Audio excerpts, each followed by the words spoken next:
Figure 23 में आप देख सकते हैं बेरोजगारी लाभ के लिए कतार में खड़े लोग। अमेरिका डोरोथी लैंग द्वारा लिया गया यह पिक्चर 1938 का है। Library of Congress prints and photograph division.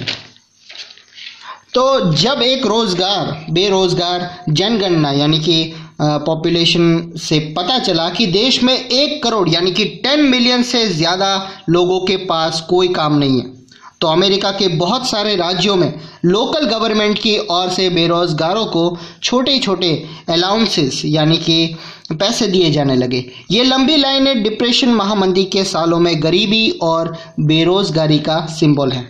दूसरा कारण यह है कि 1920 में बहुत सारे देशों ने अमेरिका से कर्ज लेकर अपनी इन्वेस्टमेंट ज़रूरतों को पूरा किया था। जब हालत अच्छी थी तो अमेरिका से कर्जा जुटाना बहुत आसान था, लेकिन संकट का संकेत मिलते ही अमेरिकी लैंडर्स के होश उड़ गए।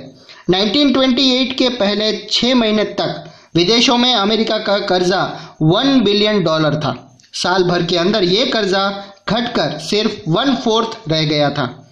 जो देश अमेरिकी कर्जे पर सबसे ज्यादा डिपेंड थे, उनके सामने गहरा संकट आ खड़ा हुआ था। भले ही अब सब देशों में एक जैसा इफेक्ट नहीं हुआ, लेकिन अमेरिकन पूंजी यानी कि कैपिटल के लौट जाने से पूरी दुनिया पर असर पड़ा। यूरोप में कई बड़े बैंक धराशायी हो गए। कई देशों की करेंसी की कीमत बुरी तरह से गिर गई। इस झटके से ब्रिटिश पाउंड भी नहीं बच पाया, लेकिन लैटिन अमेरिका और दूसरे स्थानों पर एग्रीकल्चरल और हाउस होल्ड की कीमत तेजी से घटने लगी। अमेरिकी गवर्नमेंट इस डिप्रेशन से अपनी इकोनॉमी को बचाने के लिए इंपोर्ट ड्यूटीज 2 गुना वसूल करने लगी। इस फैसले से ने तो वर्ल्ड ट्रेड की कमर ही तोड़ दी थी। इंडस्ट्रियल कंट्री में भी मंदी का सबसे बुरा असर अमेरिका को ही झेलना पड़ा। कीमतों की कमी और मंदी की आशंका को देखते हुए अमेरिकन बैंक्स ने घरेलू लोन्स देना बंद कर दिया। जो लोन्स दिए जा चुके थे उनकी वसूली तेज कर दी। किसान उपज नहीं बेच पा रहे थे, परिवार तबाह हो गए, कारोबार बंद हो गए, इनकम में गिरावट आ गई। पर अमेरिका के बहुत सारे परिवार कर्जे चुकाने में नाकामयाब हो गए, जिसके चलते उन्होंने मकान, कार और सारी ज़रूरी चीज़ें ले ली गई। 20वीं सेंचुरी में जो कंज्यूमर ड्यूरेबल दिखाई दे रही थी, वो धूल के गुब्बारे की तरह रातों रात गुम हो गई थी। बेरोजगारी बढ़ी तो लोग काम की तलाश में दूर दूर तक जाने लगे। आखिरकार यूएस बैंकिंग सिस्टम भी धराशायी हो गई। इन्वेस्टमेंट से अपेक्षित लाभ न हो पाया, उसकी वजह से कर्जे वसूल न कर पाने और जमाकर्ता की जमा पूंजी न लौटाने के कारण हजारों बैंक दिवालिया हो गए और बंद कर दिए गए।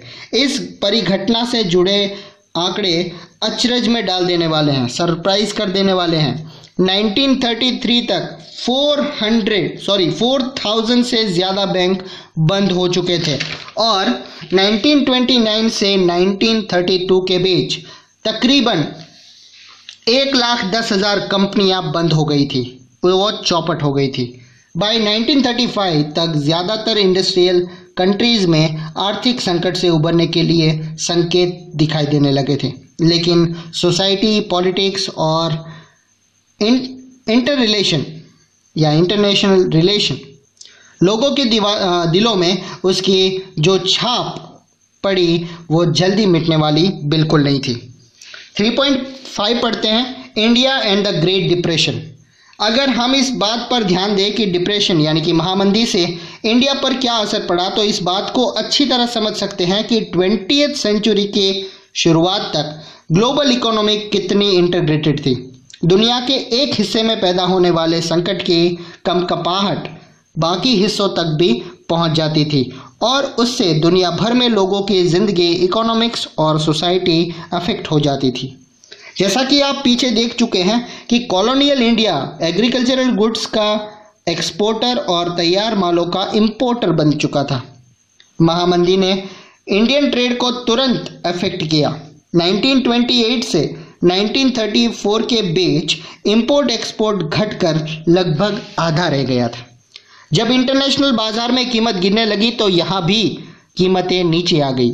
1928 से 1934 6 साल के बीच इंडिया में गेहूं की कीमत 50% गिर गई।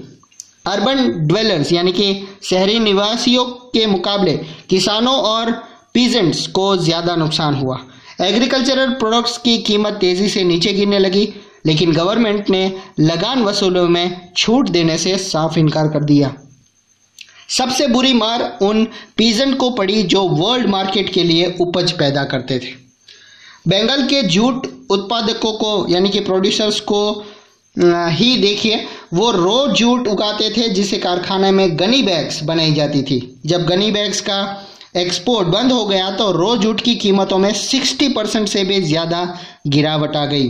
जिन पीजेंट्स ने दिन बदलने की उम्मीद में या बेहतर आमदनी के लिए उपज बढ़ाने के वास्ते कर्जे ले लिए थे, उनकी हालत भी उपज का सही मोल या न मोलने के कारण खराब हो गई थी।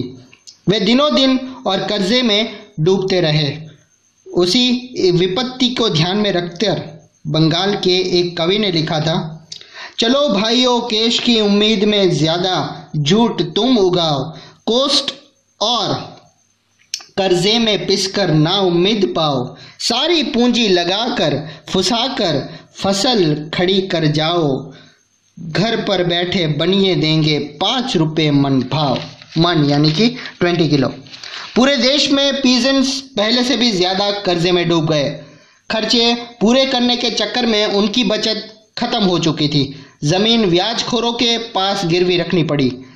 घर में भी जैसे गहने जेवर थे वो सब बिक चुके थे। मंदी के इन्हीं सालों में इंडिया कीमती मेटल्स खास तौर से सोने का एक्सपोर्ट करने लगा। फेमस इकोनॉमिस्ट जॉन मैनर्ड्स किन्स का मानना था कि इंडियन गोल्ड के एक्सपोर्ट से वर्ल्ड इकोनॉमी को पुनर्जीवित करने में काफ़ी मदद मिली।